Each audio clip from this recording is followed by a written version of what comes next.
Today we're going to remove the driver tail light on this 2014 Ford Mustang GT. First thing you're going to do is open up the trunk. There is a retainer nut right here, a little plastic one, and another one on this side. There's little plastic retainer clips right in there and in here. So we're going to use a trim tool removal to remove these out of the way. Just be careful not to break it. Alright, and there they are, and we'll set this in a nice safe location. Now we're going to go ahead and remove this mat from the rear and just set it over to the side. We'll remove this cover just like so. Still clipped on a little bit. There's a pigtail right here.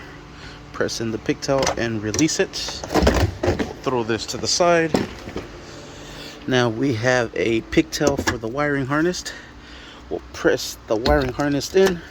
Be careful, that sucker is sharp. Oh, look at it, it did cut me.